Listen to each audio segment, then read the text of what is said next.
with the organizations. Now, you told me that you were originally from Bangladesh and that now you're living... where are you living now?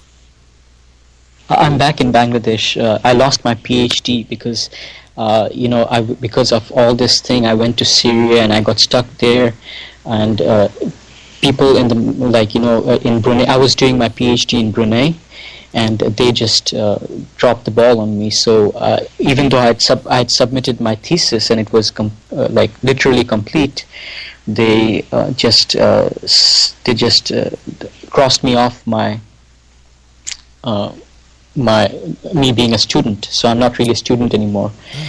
So after about almost 4 years, I lost my PhD thesis because I was stuck in Syria.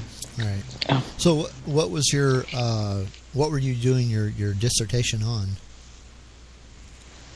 My field is, and I've been doing this even before. I've been doing my PhD for the last 13 years. I'm trying to figure out what's wrong with the Muslim world, essentially. My thesis specifically, though, is related to the problem of education, in the Muslim world, and why, because education is very key to any civilization or any society. So if you don't educate your children well, your society is not going to be well. Absolutely. So what's wrong with Muslim education? And how can we repair that? That's kind of my thesis. So how would you fix that? To me, it's a civilizational problem. The Muslim world is a civilization, just like the West is a civilization or China is a civilization. Civilizations are like an organism. They are young and they're strong, and eventually they grow old and sometimes they die. And sometimes they revive themselves, like China. China declined, but then somehow Mao was able to, reinvigorate that civilization. Yeah. The heart of the problem or the origin of every civilization, there are certain critical aspects. Any society, if you go to the most primitive society, you start off with a hunter-gatherer society. If you go to Africa, you might still find tribes that live like that. If you go and talk to them, their world is all about how to survive. So it's about their clothes, it's about getting shelter, it's about getting food, and if you went and sat with them and saw their conversations, it is all about these things. If you go to the next level of civilization or society, you go to, say, a village in Bangladesh or someplace, and it's all about talking about people. So it's like, oh, did you hear what she did? Or did you know that he did this? Or have you seen this person speak? It's all about other people, talking about other people. Finally, you reach a level of society where you talk about ideas, the world of ideas. That, to me, and to the authors that I kind of agree with, is civilization. You reach a world where you're talking about democracy or about Islam. In Islam, you're talking about the idea of worshipping one God, or justice, or freedom, or equality. Or just that everybody is helping each other, morality, ethics. So this is the world of ideas. So society moves from the world of objects to the world of people to the world of ideas. If you went today to the pinnacle of society of civilization today in California, and you sat with a bunch of people, any random bunch of people, they would most likely be talking about ideas. How am I going to start this venture capital prospect with say IBM or whatever. Or it's about the world of ideas.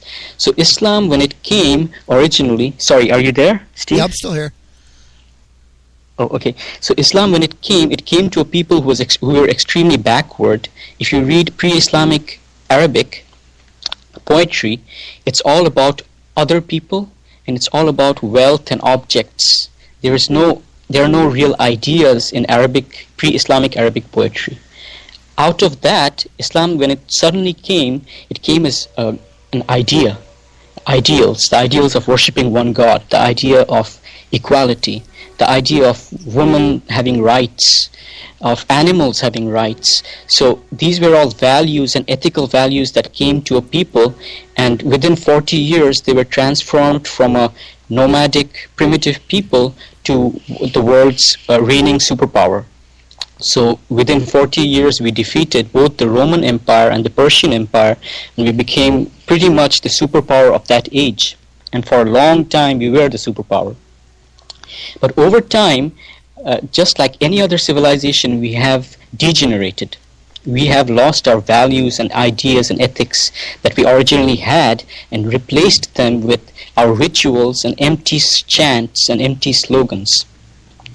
So now we're talking about, we're giving the lip service to justice, but we don't really practice justice. We are not ethically educated in living Islam the way it was originally lived. So our society over time declined and declined and declined until we've reached a point where we are full of rituals, having our very long beards and having this and saying Allahu Akbar and all these other things, but we are not going back to the original ethical ideas and values that made us great. So the work of an educationist should be to figure out how can we bring those ethical and moral values and teach them back to our children, so eventually our civilization can come back and become great again, or revive itself. Greatness is secondary, but to have a society that is alive and functioning. You actually incidentally see the same thing with the American civilization or the Western civilization, that it's beginning to decline, that its moral values of equality, of justice, of freedom, of those things are beginning to fail, and you begin to see the process. Very interesting. It's very good ideas to think of. Another thing I wanted to ask you, I thought I had read somewhere that there was a group of people, and I think it was probably the people who had captured you at some point after your release, and even recently, they have been claiming that you yourself are a member of ISIS. Did I read? Yes, they have been claiming a lot of things. I've been attacking them online and everything, and they have responded by claiming, one, that I'm paid by American paymasters, and two, I'm ISIS, and three, I'm Al Qaeda. So I think that I cannot be all three. And in one situation, they have actually got one paragraph within which they have claimed all three. So I think they're trying to deflect the fact that they tortured me, they waterboarded me, and that they're going around right now as aid workers, and money and resources are being funded from the British community of Muslims right now, and they're working with IHH, which is Turkey's biggest aid organization, and this is all happening. And I'm the person who is speaking out against what they did, and they've already managed to silence others that they harmed. They tortured somebody else, but they silenced him by threats and stuff like this, I'm sure. And they've also this person has also been targeting women, and these women are also silenced, and so I seem to be the only person who is willing to stand up and go against these guys. So fortunately I have some good friends who are helping me with this, and we are trying to make people aware of what these people are doing, and that eventually, hopefully, the authorities will shut down their business, that they're doing, whatever they're doing. I hope that at some point the British authorities stop this kind of funding, because I don't think this is aid work per se, and I don't think that And I was hoping that the Muslim community in the UK would realize what they're doing, but everybody seems to want to shut me up or just silence me or hope that it goes away. But this is not going to go away. I will not stop trying to stop them, no matter what they do. So hopefully, I'm just hoping that at some point somebody will take some action against their organizations, UK to Syria, and other organizations that they're working with, but UK to Syria especially. That's this guy, the torturer's main organization. And of course, I hope IHH and others stop working with this guy, because this guy has a history of especially being very abusive with women. And he is working with vulnerable women right now. So that is a very bad thing, and it should not be supported by proper aid organizations. I think aid organizations should really make sure that they get the right people to do the right thing, not former people who've been to prison, people who are gangsters in the UK, who've suddenly become aid workers, So these kind of people should not be put into these situations. So that's kind of my struggle right now. So are you still doing any sort of aid work now? I don't really think I'm going to do aid work for a long time. I'm pretty shell-shocked. I wouldn't blame you. Now, you don't live, if I remember my geography correctly, I'm probably going to sound like an idiot if I'm wrong. Bangladesh isn't that far from Pakistan, is it? There's a huge country called India between Bangladesh and Pakistan. Right. Okay. But yeah, I've also been to Pakistan. I'm my grandfather is one of the founding fathers of Pakistan, incidentally. The reason I was bringing Pakistan up is the recent news of the group. I guess it was the Taliban that attacked that school. Yes. Yes. And I just wanted to know what was somebody that lives much closer to it than I do. What is the perspective in general there, especially from the Muslim community? I've actually lived in that very place. I've been to Peshawar. I spent 6 months there. Long time ago, when I was still 10 or 11, my mother was working for a UN aid organization back then. So the people there are amazing. They're great people. They're normal people. Most people are not like that at all. And this Taliban is not really the Taliban of Afghanistan. This is Taliban of Pakistan, and they're organizationally completely different organizations. And at many points, the Afghan Taliban completely disagree with what the Pakistani Taliban do, but the Pakistani Taliban really don't listen to them at all. Right.